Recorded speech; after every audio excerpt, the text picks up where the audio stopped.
नमस्कार। News room में आप सभी का स्वागत है। भारत से लगातार टकराव और आतंकवाद को संरक्षण देने की नीति अब पाकिस्तान पर कई मोर्चों पर भारी पड़ती दिखाई दे रही है। एक तरफ पाकिस्तान की आर्थिक राजधानी कराची भीषण जल संकट से जूझ रही है, तो दूसरी तरफ सिंधु नदी तंत्र पर निर्भर उसकी कृषि व्यवस्था भी गंभीर दबाव में आ गई है।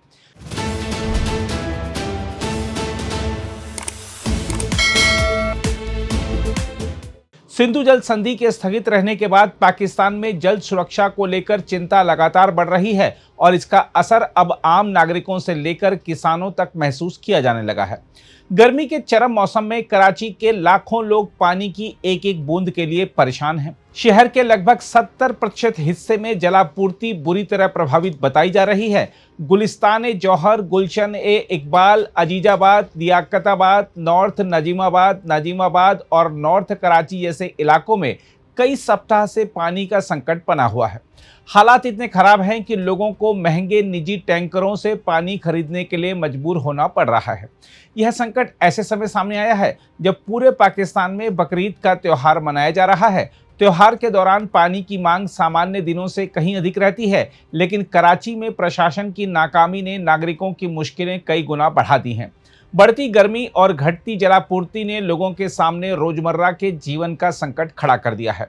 इस मुद्दे को लेकर जमात-ए इस्लामी पाकिस्तान के प्रमुख हाफिज नईम उर रहमान ने पाकिस्तान पीपुल्स पार्टी की सरकार पर तीखा हमला बोला है।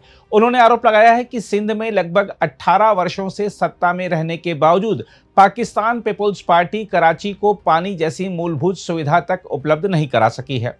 उनका कहना है कि सरकार की लापरवाही, भ्रष्टाचार और कुप्रबंधन ने हालात को विस्फोटक बना दिया है। हाफिज नईम उर रहमान ने यह भी आरोप लगाया कि सिंध ठोस अपशिष्ट प्रबंधन बोर्ड को अरबों रुपए का बजट मिलने के बावजूद कुर्बानी के जानवरों के अवशेषों और कचरे के निपटान की व्यवस्था तक सही ढंग से नहीं हो सकी है। उन्होंने सरकार पर सार्वजनिक धन की बर्बादी और प्रशासनिक विफलता का आरोप लगाया। साथ ही उन्होंने कराची के महापौर मुर्तजा वहाब के उस दावे को भी खारिज कर दिया जिसमें कहा गया था कि शहर में पानी की कोई कमी नहीं है। उन्होंने कहा कि वास्तविकता यह है कि पूरा शहर जल संकट की मार झेल रहा है। लेकिन पाकिस्तान की परेशानी केवल कराची तक सीमित नहीं है। पहलगाम आतंकी हमले के बाद भारत द्वारा सिंधु जल संधि को स्थगित करने के फैसले ने पाकिस्तान की कृषि व्यवस्था की कमजोरियों को भी उजागर कर दिया है।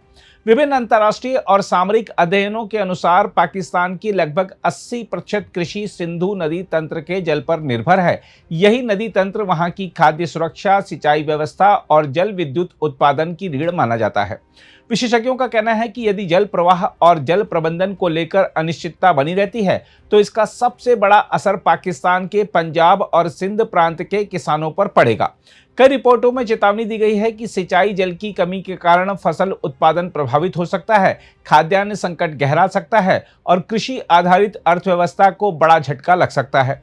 अंतर्राष्ट्रीय विश्लेषणों में यह भी कहा गया है कि सिंधु नदी तंत्र पाकिस्तान के लिए केवल जल स्रोत नहीं बल्कि जीवन रेखा है। 300 मिलियन से अधिक लोगों की आजीविका, खेती और ऊर्जा व्यवस्था प्रत्यक्ष या अप्रत्यक्ष रूप से इसी पर निर्भर है। ऐसे में भारत के साथ लगातार तनाव और आतंकवाद को लेकर बने विवादों ने पाकिस्तान की जल सुरक्षा को नए संकट में डाल दिया है। कई विदेशी रिपोर्टों में पाकिस्तान के किसानों की चिंता भी सामने आई है। किसानों का कहना है कि जल आपूर्ति में किसी भी प्रकार की अनिश्चितता सीधे उनकी फसलों, आय और भविष्य को प्रभावित करती है।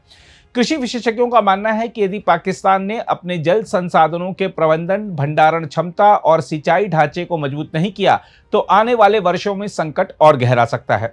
आज स्थिति यह है कि एक तरफ कराची के लोग बूंद बूंद पानी के लिए भटक रहे हैं, दूसरी तरफ सिंधु के जल पर आश्रित किसान भविष्य को लेकर चिंतित हैं। भारत विरोध और आतंकवाद पर नरम रुख की कीमत अब पाकिस्तान को जल, कृषि और अर्थव्यवस्था तीनों मोर्चों पर चुकानी पड़ रही है। जल संकट ने यह भी स्पष्ट कर दिया है कि राजनीतिक जिद और कुप्रबंधन का सबसे बड़ा बोझ अंततः आम जनता और किसानों को ही उठाना पड़ता है। बहरहाल, भारत का रुख अब पहले की तुलना में कहीं अधिक स्पष्ट और कठोर दिखाई दे रहा है। नई दिल्ली लगातार यह संदेश देती रही है कि खून और पानी साथ साथ नहीं बह सकते। भारत का मानना है कि सीमा पर आतंकवाद और सामान्य द्विपक्षीय संबंध एक साथ नहीं चल सकते। ऐसे में पाकिस्तान चाहे द्विपक्षीय माध्यम से सिंधु जल के मुद्दे पर राहत मांगने का प्रयास करे या अंतर्राष्ट्रीय मंचों पर अपनी चिंता उठाए या चिल्लाए, भारत की प्राथमिकता आतंकवाद के खिलाफ ठोस और विश्वसनीय कार्रवाई बनी रहेगी।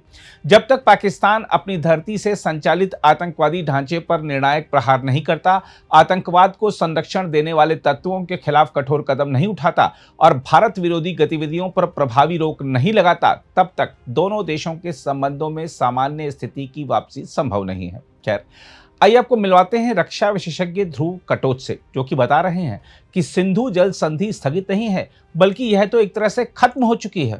And the most significant aspect of this, I think, is the Indus Water Treaty. The Indus Water Treaty has been held in abeyance, but in my view, it is not going to come back again. It's over.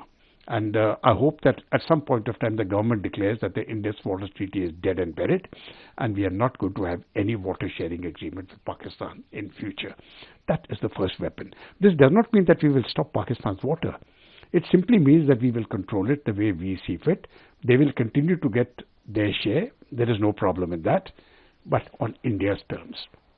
And as the Prime Minister said, blood and water cannot flow together. So that is a very significant change in policy. अगर आप भी लेना चाहते हैं देश दुनिया की तमाम जानकारी, तो आज ही सब्सक्राइब करें हमारे चैनल को। साथ ही नीचे दिए बेल आइकन को जरूर दबाएं ताकि हर अपडेट आप तक पहुंच सके।